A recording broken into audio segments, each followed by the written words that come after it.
Now, while electricity has been prioritized over water in terms of political significance, experts warn that water is a constitutional human right that requires proper planning and financing.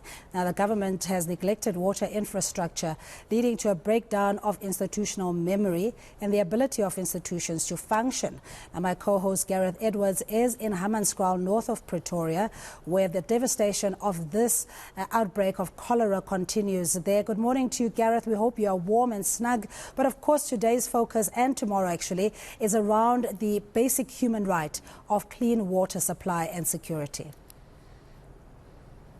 Yeah, it is. Good morning, everyone. Welcome to the South African morning. Welcome to a cold and a very, very dark Hammanskraal. In fact, as we were about to go live with you, it's on a road just next to the Temba wastewater treatment works. As we started our headlines, Cindy, we actually went into blackouts in the area as well. So now you've got to deal with blackouts as a Hammanskraal resident. And of course, the big issue is without a doubt the water. So just behind me, I'm sure you can see it in shot, is the Temba wastewater treatment works. Now, there's actually quite a complicated explanation as to how this treatment plant works in conjunction with the Rooiwal water treatment works that is about 30 minutes south of here. So it's basically upstream of us. So it's 30 kilometers or 30 minutes behind us as well. I'll get into the geography of why these two are so significant in a moment. But in case you weren't with eNCA over the weekend, let's just bring you up to speed with what the numbers are looking like as we continue to deal with this cholera outbreak.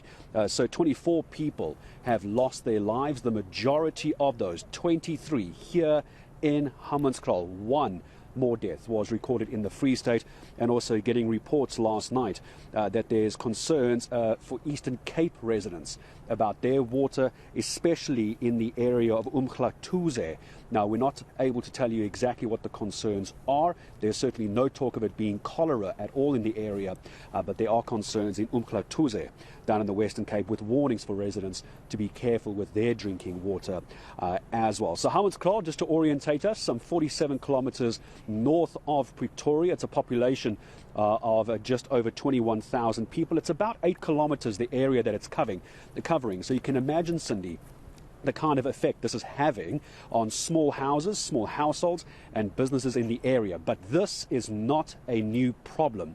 At least there's been an issue, a severe issue, for the last decade. Residents in the area, they have been protesting for nearly a decade now. And as you quite rightly say, Cindy, all they are looking for is a constitutional right to clean drinking water.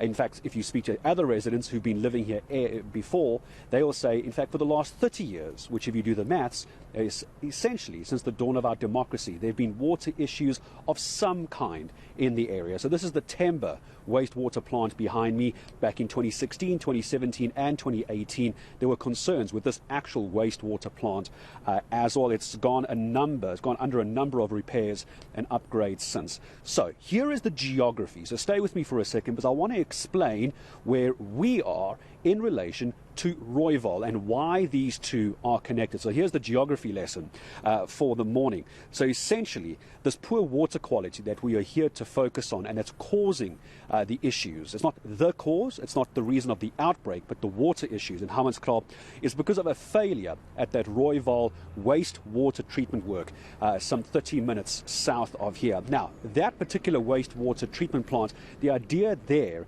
is to deal with effluent water. A lot of this, many people will know as brown water or grey water. Essentially, it has human excrement as well as other dirty types of germs and E. coli and all those good things in the water. However, at Rooiwal, that is where it is meant to be treated. From there, it is discharged from Rooiwal into the Apies River. That river then flows into the Leeukraal Dam, and the wastewater works is situated upstream. That then flows down here into Hammanskraal. So from behind us, it flows down here into what is the Temba water treatment plant. And that, from what I understand, is the big issue. It is the kind of effluent, it is the level of effluent. Essentially, it's the amount of dirty water that is going into Rooiwal, not being treated properly there, then being released into the system and coming down here to Temba behind me.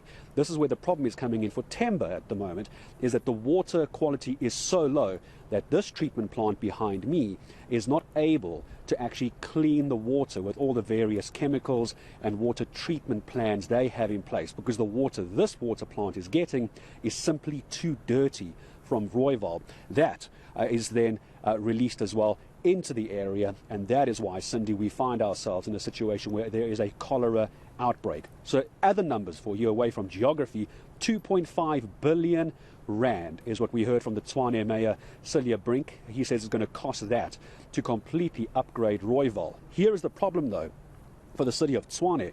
That is essentially the entire capital budget of Tshwane, 2.5 million rand, and they're unable to find that. So the solution, the interim solution at least, between Cilliers Brink and the Minister of Water and Sanitation, Senzo Ntunu, is 150 million rand a year, 150 million a year over the next 3 years to get some upgrades done at Rooiwal to try and get the situation under control. A little bit later, Cindy, we're going to be hearing from a local community leader as well. He's going to be joining me here just outside Temba. We're also going to be hearing from various water experts throughout the morning. So this is day one of our focus of clean drinking water. It's our water focus here on eNCA. So please stay with us throughout this morning as well. We'll be hearing from residents and also water experts to understand how we got here.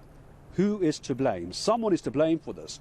And the question is, how do we stop more residents of Hammanskraal dying as a result of cholera?